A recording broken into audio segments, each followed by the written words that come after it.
Assalamualaikum warahmatullahi wabarakatuh. Saya Etisna ini dengan NIM I1B1200006. Nah, di sini saya akan membuat video mengenai materi dari pertemuan 1 sampai 7 mata kuliah Kaseba. Selanjutnya yang pertama itu ada bahasa.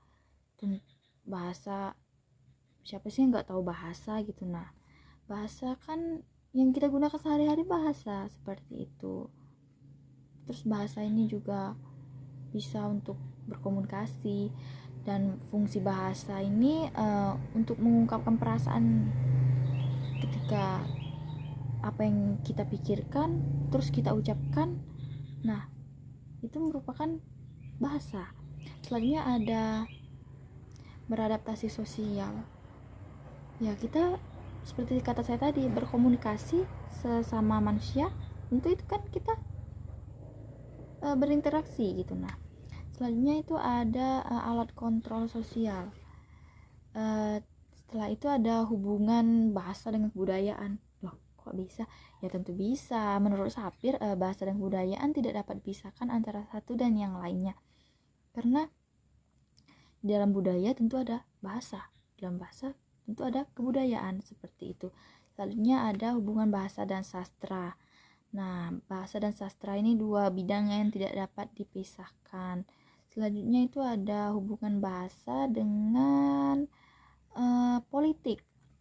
Nah, ketika seseorang melakukan pidato, tentu dia menggunakan bahasa yang baik dan benar sehingga mudah dipahami oleh penonton atau pendengar, seperti itu.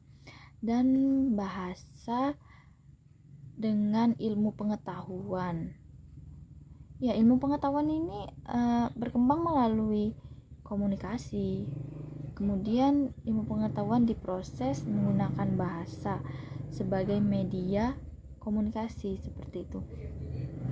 Selanjutnya itu ada proses pungutan atau serapan. Nah, proses ini ada 3 gitu. Nah, yang pertama ada adopsi. Nah, adopsi ini dimana proses kita menyerap, tapi kita tidak merubah apapun dari apa yang kita serap. Nah, kalau yang kedua itu adaptasi. Adaptasi ini kita melakukan sesuai ejaan dan lafal Indonesia gitu. Nah, setelah itu ada pungutan atau terjemah. Selanjutnya itu ada pungutan atau terjemah. Nah, ini nih penyesuaian kata asing tergantung sistem fonologi dan morfologi bahasa Indonesia tersebut. Nah, selanjutnya itu ada pungutan struktural. Yang pertama ada pungutan bunyi. Nah, seperti kata zaman menggunakan Z, kemudian banyak diucapkan menjadi zaman menggunakan J. Selanjutnya itu ada pungutan morfem. Nah, pungutan morfem ini bagian kata kurang. Biasanya morfem bukan kata-kata, melainkan imbuhan yang diawali kata terpungut. Selanjutnya itu ada pungutan terakhir. Nah, contohnya itu menjajaki, terus yang dipakai jajak. Terus ada kata mengemban yang diambil emban. Selanjutnya itu ada bahasa fungsional. Menurut Roman Jakobson itu ada 6 fungsi bahasa. Yang pertama itu ekspresif, itu proses berpusat pada pembicara. Selanjutnya itu konotatif, konatif. Nah, itu berpusat pada pendengar. Terus ada denotatif, itu tergantung konteks. Ada patik, itu kontak. Nah, contohnya tuh telepon, ada kata halo dan dibalas ya ya ya. Nah, di sini dia ingin melihat apakah orang di seberang sana masih mendengarkan apa yang dia ucapkan, seperti itu. Selanjutnya ada metalinguistik, itu kode. Nah, ilmu pengetahuan berisi rumus lambang-lambang, seperti itu. Ada puitis, itu pesan. Nah, selanjutnya bahasa struktural ini bahasa bebas. bahasa modern yang memiliki beberapa prinsip. Yang pertama, dikumpulkan berdasarkan empiris indukatif. Nah, empiris ini berdasarkan pengamatan kepada objek. Selanjutnya, kalau induktif ini berdasarkan fakta-fakta. Yang kedua itu ada bahasa. Bahasa itu satu objek yang tidak lepas dari objek lainnya. Misalnya itu pada sistem tulis. Yang ketiga itu ada bahasa itu gejala alamiah. Yang keempat itu bahasa bisa dipelajari perkembangan zaman berdasarkan sejarahnya. Selanjutnya bahasa dan makna. Nah, dapat dianalisis secara terlepas. Yang keenam itu ada setiap satuan bahasa memiliki fungsi. Tentu setiap bahasa tentu memiliki fungsi. Selanjutnya itu analisis makna dibedakan leksikal dan kulturalnya. Selanjutnya itu ada linguistik deskriptif, meneliti bahasa pada masa. Nah, objeknya itu bisa fonologi, sintaksis, sama semantik. Nah, ada yang tahu nggak?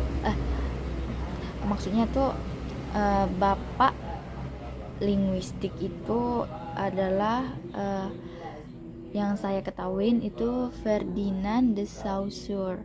Nah, keunggulan dari linguistik ini tuh memeriksa bahasa secara sinkronik, terus tidak mengelompokkan gramatikal, vertikal, dan pronomina atau kata ganti. Selanjutnya hubungan baik dengan linguis dan penting data objektif gitu. Nah, tapi dia ini memiliki kekurangan. Tentu setiap ada kelebihan tentu ada kekurangan. Nah, kekurangannya ini dia itu tidak melihat makna, hanya menganalisis fakta-fakta saja, tetapi maknanya tidak dilihat, seperti itu. Selanjutnya ada linguistik historis atau linguistik historis komparatif. Nah, melihat perkembangan dan perbandingan bahasa. Nah, ini lebih fokus pada pada sejarah bahasa manusia. Nah, linguistik ini menyelidiki perubahan bahasa dari waktu ke waktu. Selanjutnya ada bahasa tradisional.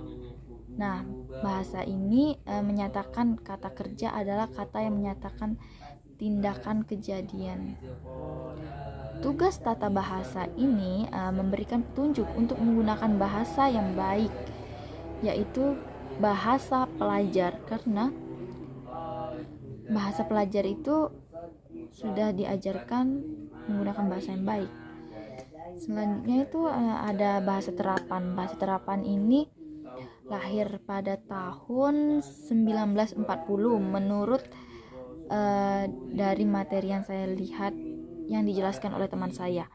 Nah, bahasa terapan ini berkaitan dengan penerapan dan penggunaan bahasa. Tujuannya itu ya penyelesaian masalah yang berkaitan dengan bahasa dan masyarakat. Nah, tahun 1960 menghasilkan pedagogi bahasa. Selanjutnya itu ada linguistik bandingan.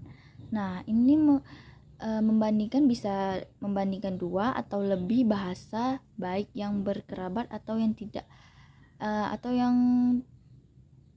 yang pernah berkontak, seperti itu. Nah, tahapannya itu ada 4.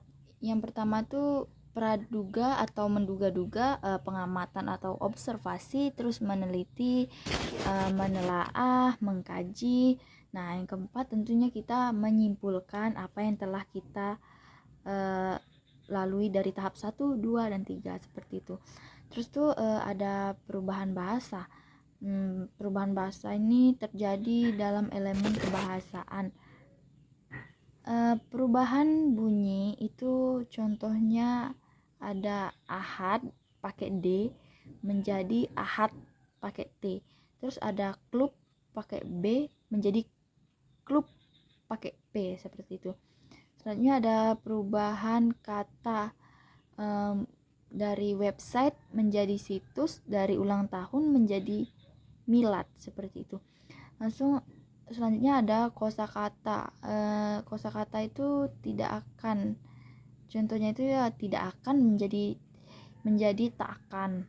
Nah, penyebab dari semua berubahnya bahasa ini itu, penyebabnya itu ada dari status sosial, gender, terus interaksi, kosakata, tingkat pendidikan dan pola pikir manusia, sehingga menyebabkan perubahan yang terjadi di dalam bahasa seperti itu.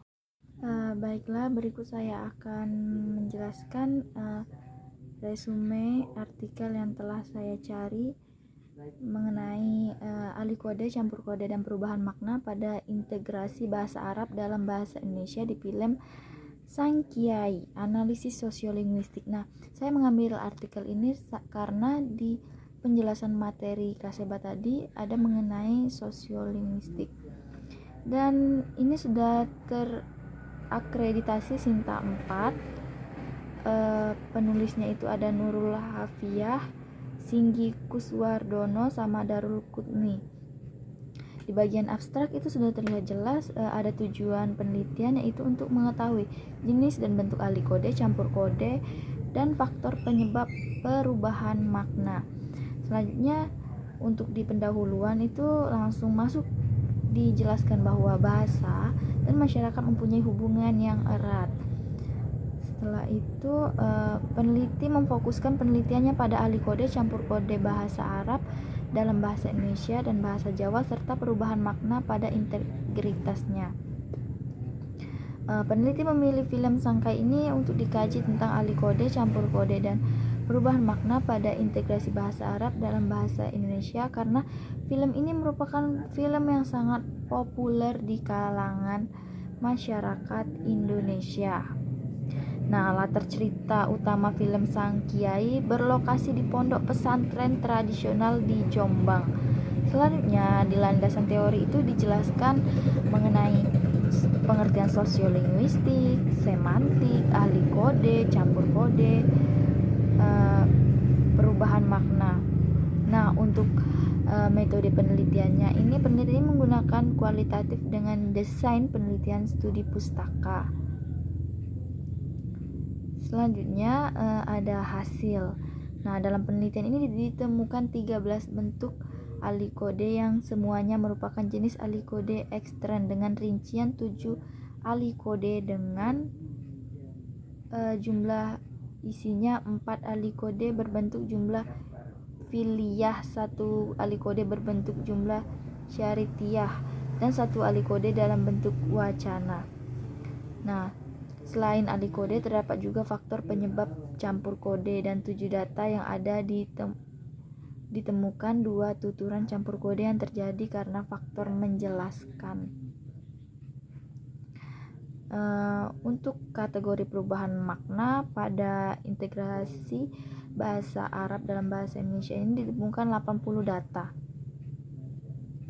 Kesimpulannya, penelitian ini merupakan penelitian kualitatif dengan desain studi pustaka. Berdasarkan penelitian telah dilakukan menemukan 20 peristiwa tutur yang terindikasi alih kode, campur kode dalam bahasa Arab ke bahasa Indonesia. Nah, seperti itu. Sekian pemaparan materi dari pertemuan 1 sampai 7. Mohon maaf jika ada kesalahan. Kepada Tuhan saya mohon ampun. Saya akhiri.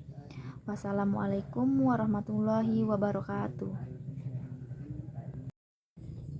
Baiklah, resume artikel yang saya ambil itu dengan judul Pudarnya Pesona Bahasa Indonesia di Media Sosial, sebuah kajian sosiolinguistik pengguna bahasa Indonesia oleh Meilan Arsanti dan Leli Nisvin Setiana. Pada bagian pendahuluan itu langsung masuk, bahasa Indonesia mempunyai kedudukan penting bagi bangsa Indonesia, yaitu sebagai pemersatu bahasa nasional dan bahasa negara. Selanjutnya sama seperti penjelasan saya sebelumnya, bahwa di pendahuluan ini dimasukkan juga Sumpah Pemuda dan Undang-Undang Dasar, bahwa bahasa Indonesia itu adalah bahasa nasional, seperti itu. Selanjutnya langsung masuk pembahasan. Di pembahasan ini ada bahasa formal. Nah, dalam bermedia sosial banyak juga yang menggunakan bahasa formal, seperti para penjabat, rektor, dosen, guru, praktisi pendidikan, peneliti, atau pegawai instansi.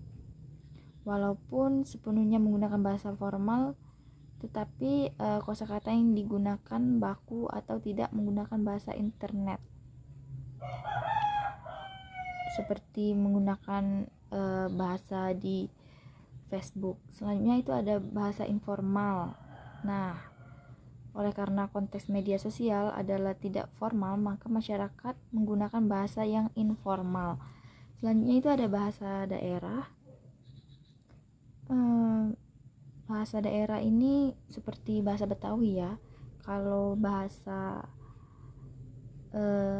ayah itu babe atau bokap. Nah, itu maksudnya itu ayah.